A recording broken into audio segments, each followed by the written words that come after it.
ng mga apartments na hindi kailangan ng masyadong malaking upa. Tama. Opo, tapos yung mga trabaho na kailangan nila, may mga company po na naghahanap ng mga tauhan na gustong trabahador na pumasok. Sa community po namin, sa community po namin sila pumupunta para humanap ng mga trabahador.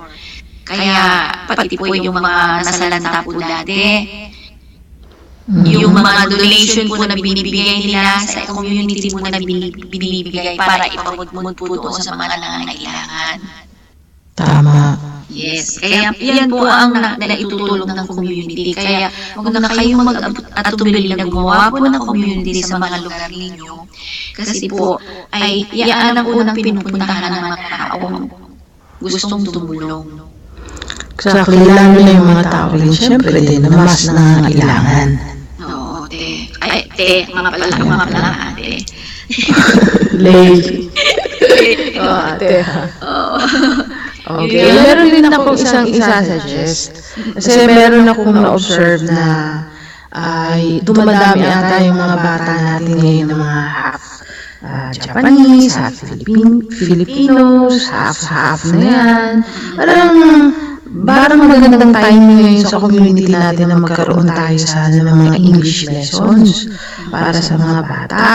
Kaya yung mga basic lang sana para kahit paano, syempre, sa ngayon, mga napupuna ko, lalo na dito sa Kyoto, nagkakaroon sila ng mga teenagers ngayon na na sila ngayon, marunong na silang sumagot ng English. Kaya lang, yung mga nalalaman nila, masyado pa rin yung basic na basic sa mga edad nila.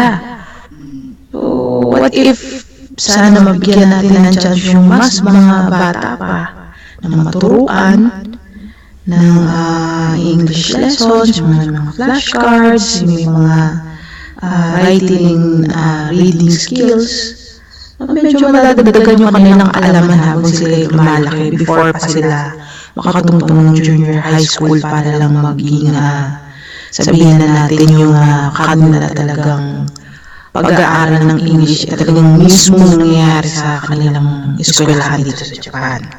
Bihirang-bihira talaga dito yung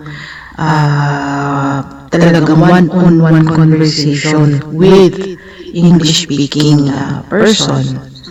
So, sayang naman kasi nandito na tayo sa pagkakataon na dumadami ang kabataan na nagiging half Japanese and half other lahi pa. Oo, sana magkaroon tayo niyan.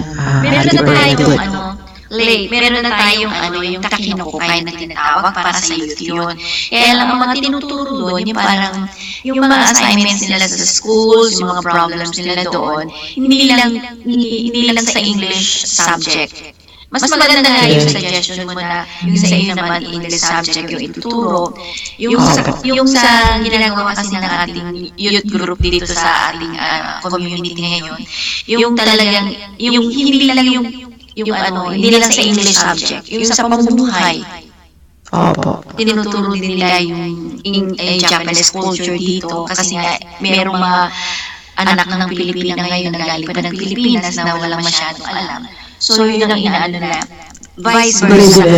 Yeah, versa. Japanese culture and Filipino culture tinuturo sa mga anak ng mga Pilipina ngayon dito.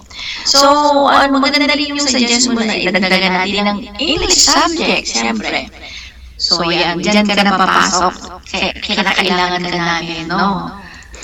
Ay, sana talagang natin yung schedule natin sa community natin para magkaroon naman tayo ng talagang actual na lesson or sessions para sa mga kabataan. Kung saan tayo makakatulong, bigyan natin yan ng pagkakataon at panahon kung kailan yan mangyayari dyan sa ating community ngayon.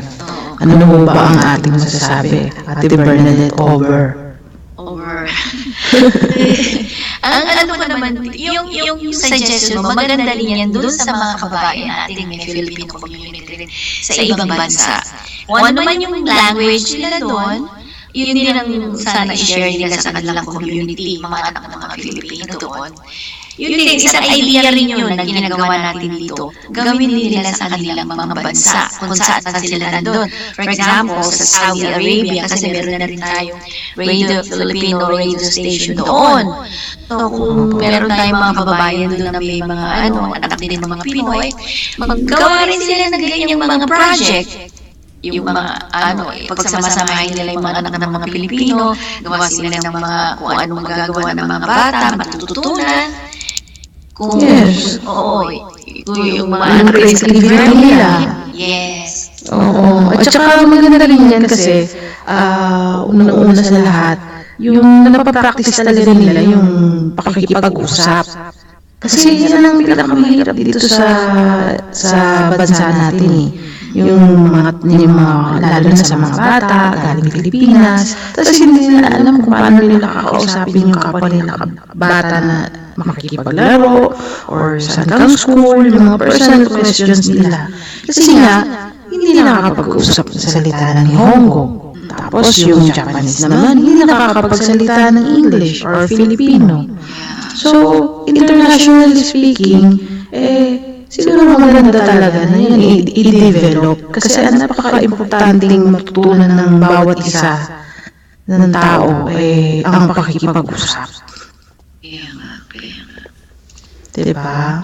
So, paano ba yan? Kailan naman natin ito pwedeng Anytime, natin yan, schedule natin. Kasi yung ating nakinukukay for the youth, yun nga, pwede natin i-suggest kasi nga, marami pwede silang